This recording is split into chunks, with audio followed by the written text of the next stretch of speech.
С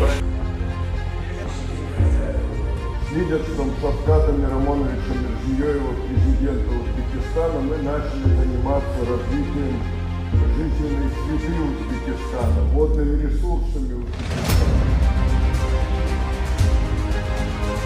Поэтому мы как стратеги, мы понимаем, что если мы вам навяжем то, что мы понимаем вашими интересами. У вас единственное, допустим, если вы одного министерства.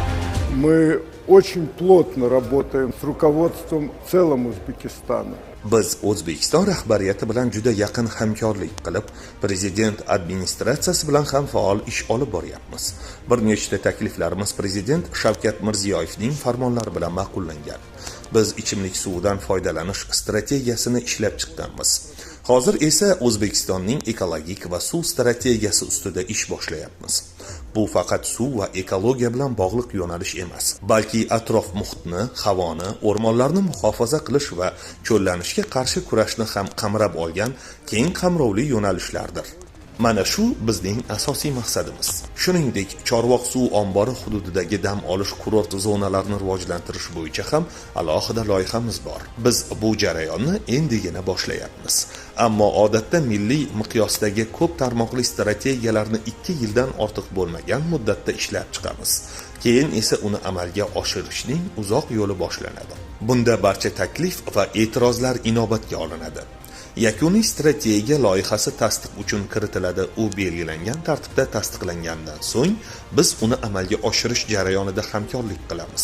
Eng muhimi, O'zbekiston iqtisodiyotini rivojlantirish bo'yicha barcha idoralar, sanoat, qishloq xo'jaligi, irrigatsiya va ekologiya sohalari o'zaro bir-biriga zid bo'lmasligi, balki tabiiy muhitning kelgusi rivojlanishi bo'yicha yagona tushunchaga ega bo'lishi zarur. Shunda O'zbekiston barcha o'zbeklar manfaati uchun go'zal va farovon mamlakatga aylanadi. Chunki har qanday strategiyaning asosiy maqsadi va bosh yo'nalishi bu odamlar yashash tarzi sifatini oshirishdir.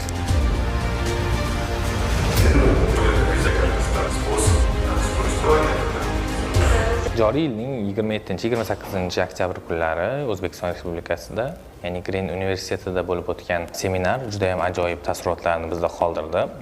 Unga ko'ra Ekologiya vazirligi, Suv xo'jaligi vazirligi hamda Suv ta'minot aksiyadorlik jamiyati tomonidan ishlab chiqilayotgan O'zbekiston Respublikasining 2027-2050 yillarga mo'ljallangan suv resurslaridan oqilona foydalanish va atrof muhitni muhofaza qilish milliy strategiyasi nazariyasi bo'yicha seminar bo'lib o'tdi.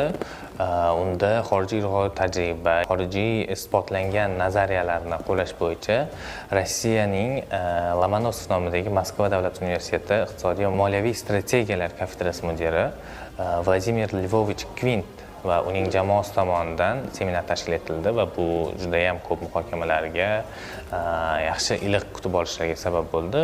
Bu seminarda biz ishtirokchilar juda ham ko'plab foydali ma'lumotlarga ega bo'ldik. Bundan tashqari mazkur seminar davomida Green universiteti hamda aynan shu Lomonosov nomidagi Moskva davlat universiteti o'rtasida memorandumga imzo chekildi. Kelajakda bu strategiyani, nazariyani, metodologiyani qo'llash va uni to'liq ishlab chiqish bo'yicha yordam ko'rsatilishiga kelishildi va bu seminar tashkilotchilariga juda ham minnatdorchiliklarimizni bildiramiz.